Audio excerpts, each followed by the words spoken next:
छात्रों, वहारे हमदर्द इस पाठ में लेखक घनश्याम अग्रवाल जी क्या कहना चाहते हैं देखते हैं।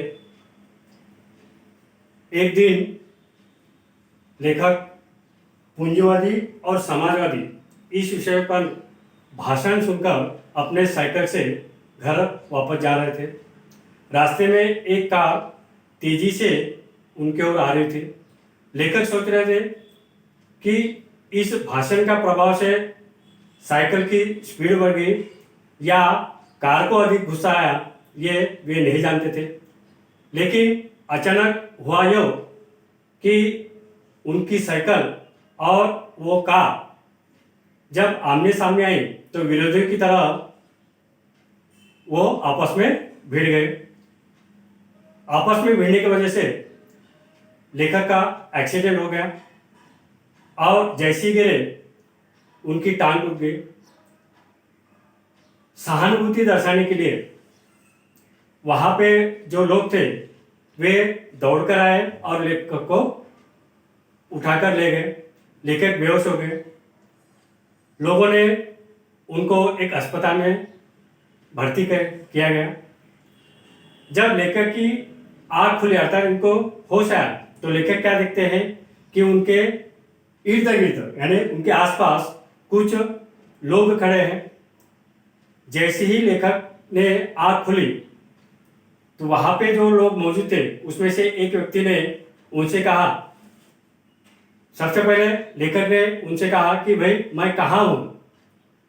उसमें से एक व्यक्ति ने कहा कि आप सार्वजनिक अस्पताल में भर्ती हैं, आपका एक्सीडेंट हो गया था, घबराने की कोई जरूरत नहीं, आपका सिर्फ पैर फ्रैक्चर हुआ है, बाकी सब ठीक है। जैसे ही टांग टूटने के शब्द उन्होंने सुना तो लेखक अपने टांग की ओर देखने लगे। देखने के बाद उनको ऐसा महसूस हुआ कि एक टांग अपनी जगह सही सलामत थी, तो दूसरी जो टांग थी वो टांग एक रेत की थैली के सहारे एक स्टैंड पर लटक रही थी। ठीक है, तो लेखक में वो टांग को देखकर उनके मन में एक नया मुहावरा तैयार हो गया। उन्होंने सोचा कि टांग टूटना इसका अर्थ सार्वजनिक अस्पताल में कुछ दिन रहना।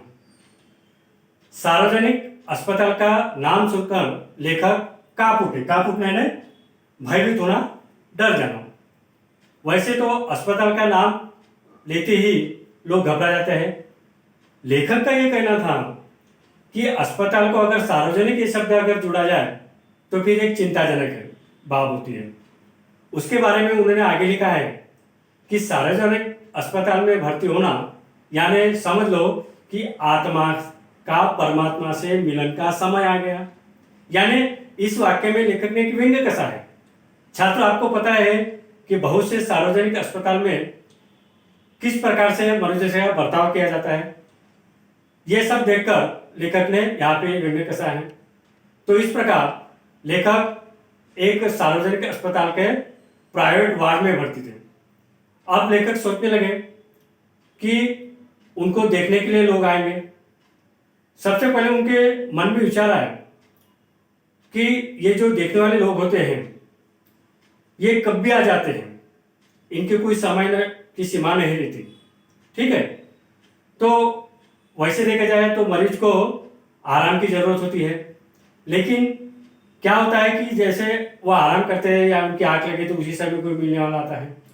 लेखक ये प्राइवेट वार्ड में भर्ती थे, तो लेखक कह रहे हैं कि ठीक है, प्राइवेट वार्ड और जनरल वार्ड में फर्क है। लेखक ये फर्क यहाँ पे स्पष्ट करना चाहे कि जनरल वार्ड में एक नियम होता है कि विशिष्ट समय पर उनका एक समय दिया रहता है, उस समय पर ही लोग मरीज को मिल सकते हैं। लेकिन प्राइवेट वार्ड का ऐसा नहीं रहता। प्राइवेट वार्ड में लोग कब भी अपने मन से आते हैं। तो लेखक इसके बारे में लिखते हैं कि प्राइवेट वार्ड यानी हे परिचितों, हे रिश्तेदारों, हे मित्रों, आओ, जब समय आपको मिला तब आओ, जितनी देर चाहे उतना देर यहाँ पे रुको।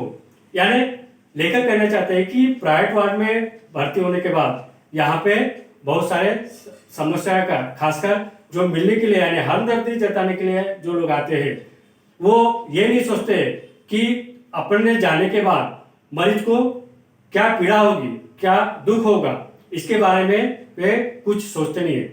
देखिए, हमारी ये परंपरा रही है कि कोई अगर अस्पताल में भर्ती है तो उसको अपन देखने के लिए जाते हैं। उसके पीछे एक कारण ये होता है कि अपन जाने के बाद मरीज को खुशी होती है। खुशी इस बात की कि उसको जो दुख या दर्द होता है या उसको जो पीड़ा होती है वो कुछ समय के लिए वो भूल जाता है। लेकिन कभी कभी उल्टा हो जाता है। तो इस प्रकार लेखक के जो एक्सीडेंट होता है और उसके बाद तो उनको क्या मुसीबतों का सामना करना पड़ा, किस प्रकार लोग मिलने के लिए आए और किस प्रकार को उनको पीड़ा हुई, ये इसका वर्णन अपन अगले वीडियो में देखेंगे।